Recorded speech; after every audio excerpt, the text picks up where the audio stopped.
duk wanda ya je asibiti inda ya haura shi inda ya kai shekara 18 abin da ya sama to ya daure ko da dubiya ya je a yi masa awon jini. Ma'aikatar lafiya ta jihar Kano ta gudanar da horo ga kananan asibitoci matakin farko wato PSC da ke fadin kananan hukumomi 44 da ke jihar domin inganta ayyukan kula da cututtuka marasa yaduwa wato NCD. Horon na nufin ƙara wayarwa da ma'aikatan lafiya kai dangane da cutar hawan jini da yadda za a magance cututtuka marasa yaduwa ga al'umma tare da rage karuwar cututtuka irin su hawan jini, ciwon sukari da sauran cututtuka masu tsanani. Da yake jawabi coordinator na sashen kulawa da cututtuka marasa yaduwa da ta Abubakar Hamza Ahmad ya bayyana cewa so makasudin wannan taron shine domin mu basu training akan shine standard protocol da yadda ake ma measurement din shi kanshi hawan jinin da yadda ake gane shi da alamominsa da kuma yadda ake treatment ɗinsa. So kusan wannan shine babban da kuma yadda ake reporting na data din mutanen da kuma yadda ma ake wayan musu da kai, misali counseling akan in ma mutum ba shan magani ko kuma ya koma gida bai dawo ba ya za a wayan masa da kai domin ya dawo ya rinka ci gaba da shan magani domin ya kare kansa daga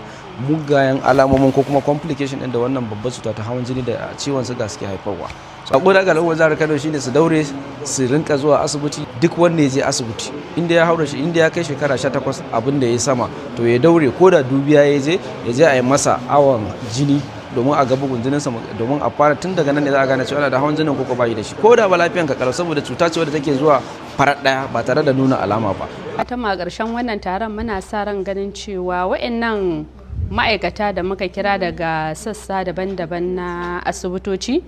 za mu ga cewa lallai sun samu wannan horarwar da aka ba su yadda ya dace kuma sun fahimci ita kanta wannan horarwar, kuma za mu ci gaba da bibiyar su gurarensu domin mu ga cewa wannan aikin da aka yi lallai suna yin sa yadda ya dace yadda ya kamata.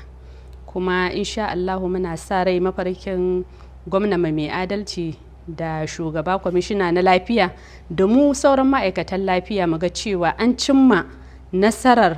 daƙile cutar hawan jini da ciwon siga da sauran cututtuka marasa yaduwa. Wannan gwamna yanda yake kishin al'umma yake so ya ga lallai cutar nan ta yi ƙasa a ƙasar ne yake kuma ka'in da na'in akai akan cewa an daƙile ta. Mu ma za mu ba da goyon baya mu ga cewa mun bibiyi wannan horarwar da aka ba wa'annan ma'aikata. Insha Allah lungu da sako za mu ta bibiya mu ga cewa komai ya tafi daidai yanda ya kamata. Abin da ya kamata su je in suka ji sanda ba su da lafiya su je asibitoci waɗanda suke kusa da su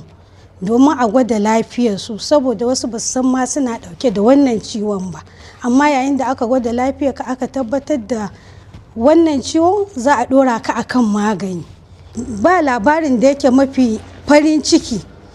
waɗanda suka zauna suke zuwa asibiti akan kari ana bibiyar lafiyarsu, zaka ga hawan jininsu ya zo ya daidaita. Shi ma a nasa bangaren Dr. Musa Abdullahi Sufi ya yi ƙarin haske a kan horon. Inganta mu'amalar su masu ma'aikatan lafiya da kuma su masu zuwa neman wannan lafiya, wanda shi ma daga cikin muhimmanci wurin inganta wannan horo gare su domin su san yadda za su rika karɓar waɗanda suka zo da irin waɗannan rashin lafiya ta su, yadda za a karɓe su, yadda za a kula da su, yadda za a tarairaye su a matsayin duk wanda ya zo magana ta ɓargar lafiya to mutum ne da ke buƙatar wata kulawa ta musamman tun da kan abin da shafar mishi kamar yadda muka faɗa a cikin irin wannan horo. To gaskiya wannan horo ne da ya zo akan gaba, kuma muna fata su ma'aikatan lafiyar za su amfani da wannan ilimi, sannan su ma kuma gwamnati za a ci gaba da kawo irin wannan horo a lokaci da ya dace. Ga gwamnati shine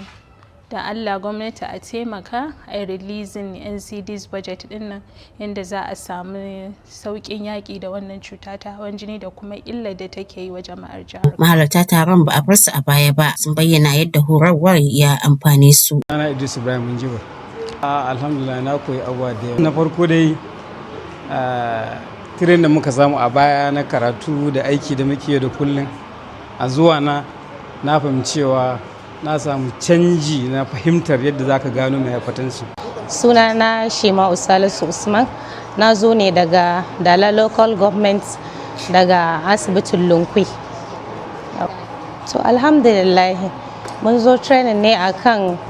duba da yadda mutane yanzu hawan jini yake damun su, wani ma bai san yana da shi ba. Za an ba mu dama facility mu idan ka shigo za a yi screening naka, idan kana da hawan jini sai a dora ka akan magani. Wanda nake da shi a wurin al'umma shine a yi kokari a dinga zuwa ana duba lafiya, duba da yadda hawan jini yanzu yake ya zama kamar silent killer, ba kowa yanzu ya san yana da shi ba, in baka zo asibiti ba za ka san kana da shi ba. Jaridar First Time Nigeria ta rawaito cewa horon na kwanaki 2 wanda aka gudanar da shi a ranar Juma'a 28 zuwa 29 ga watan Nuwamba shekara ta 2025. Taron wanda gidauniyar Result to Save Lives ta ɗauki nauyi ya gudana ne a asibitin ƙwararru na Muhammadu Buhari da ke jihar Kano, wanda ya samu halartar ma'aikatan lafiya sama da 200, mahukunta tare da ƙungiyoyin haɗin gwiwa. Aisha J. Ahmad, First Time Nigeria.